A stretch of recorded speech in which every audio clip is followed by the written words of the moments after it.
One more. Just the two of us went down to this particular creek that I like to call the studio.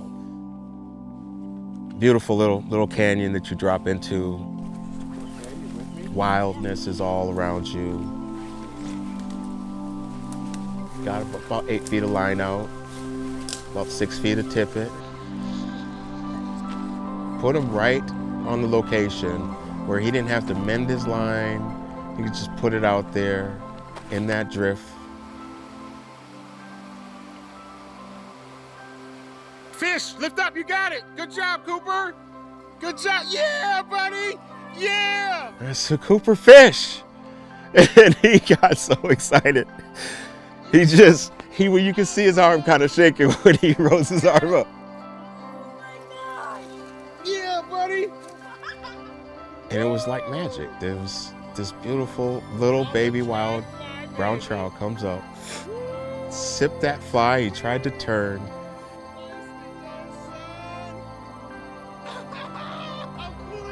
The electricity in that moment, that space and time it's nothing I had ever experienced.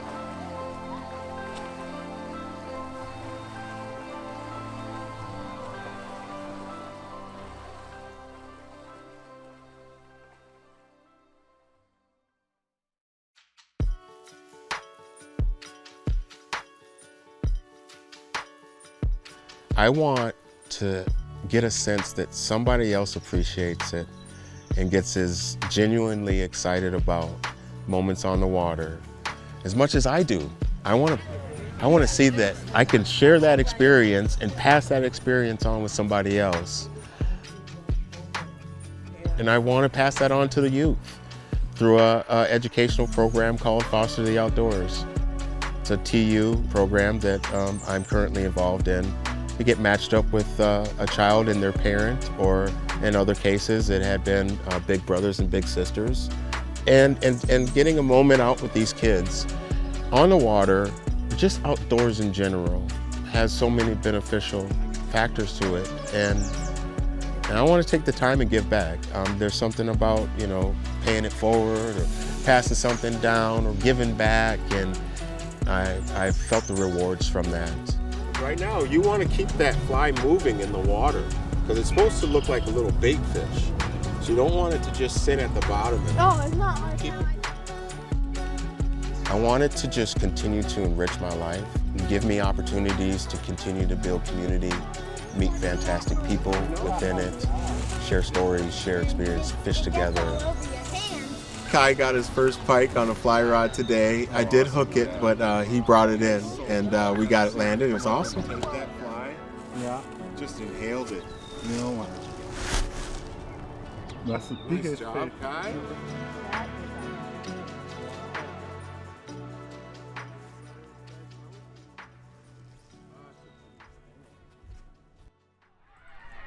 There you go.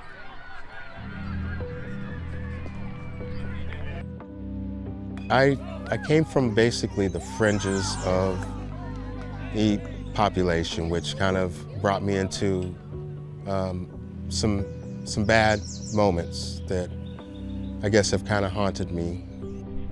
Nice play, Oreos. I think that when you talk about past,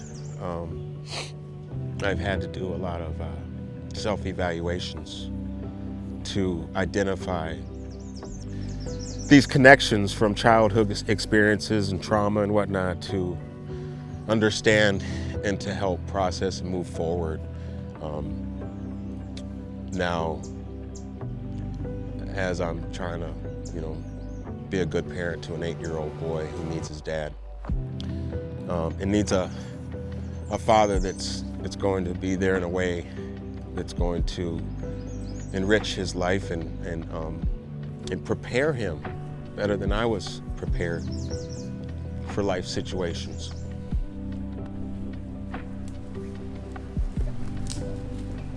Scot, I'd say probably over the last 10 years, has slowly but surely a natural progression of realizing the dad that he wants to be.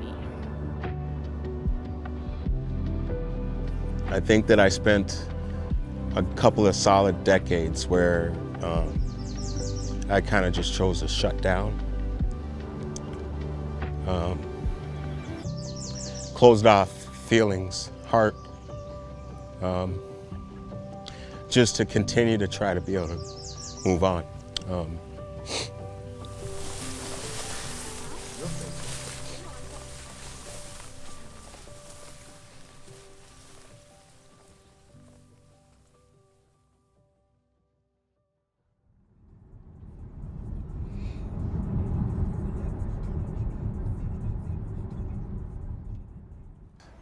When the murder of Mr. George Floyd occurred, I think that we were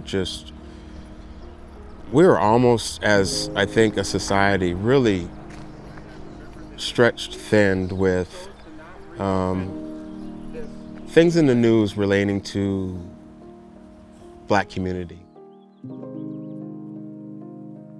That happened, I experienced a high self-conscious level where I was very uncomfortable in my skin. All these things are constantly going through your mind about what you've just witnessed and seen happen, and it's being repeated, it's repetitive every day, national news, and you're kind of curious at how other people are feeling. What's their reaction to all this? I know what mine is. Are they any more or less sympathetic to people of color?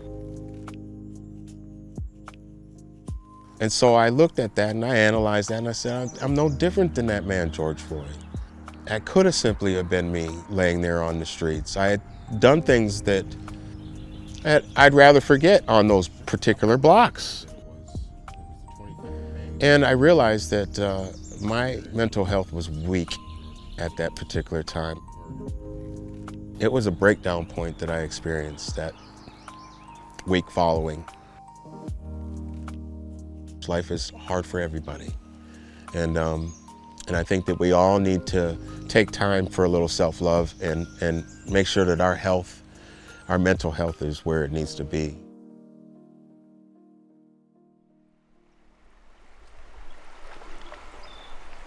I think what led me to fly fishing was really the foundation was set at an early age, fishing with family, often for subsistence. I didn't really look at it like that. I just thought that it was an activity that we all got together and did as a family for fun.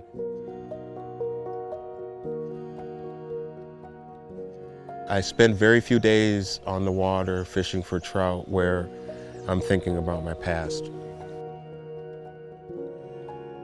I'm dialed in, I'm concentrating on that drift or that next drift, or how do I get my bugs out of the tree?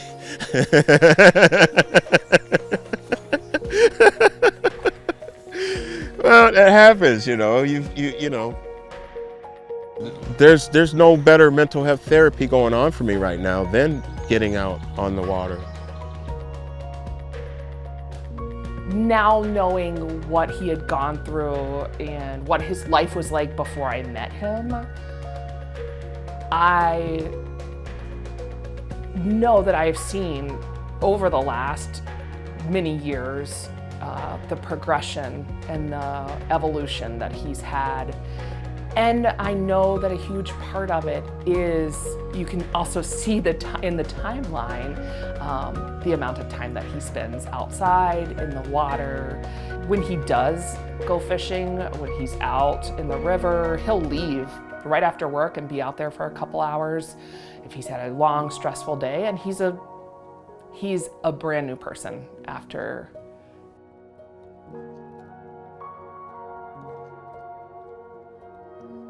And I can't say I know of anyone now in my life that I am prouder of than him, because of his ability to step back, realize that enough is enough.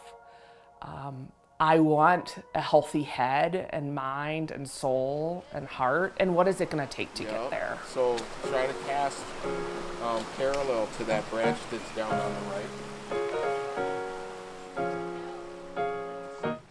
Angling, fly angling, what it's done for me, it's opened up doors.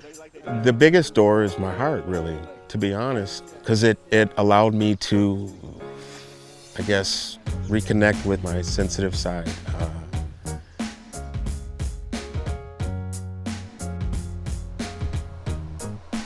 Looks real good, Aaron. I just saw a rise up there. Love you. It feels like I am feeding my soul healthy, good stuff that's going to carry me for years, hopefully a few more decades of life.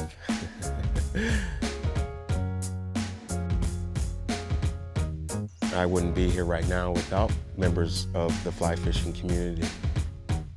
The kindness that I've witnessed from people that don't know me, that have just witnessed or viewed a video of mine, or even more specifically a video I shot with my son catching his first brown trout.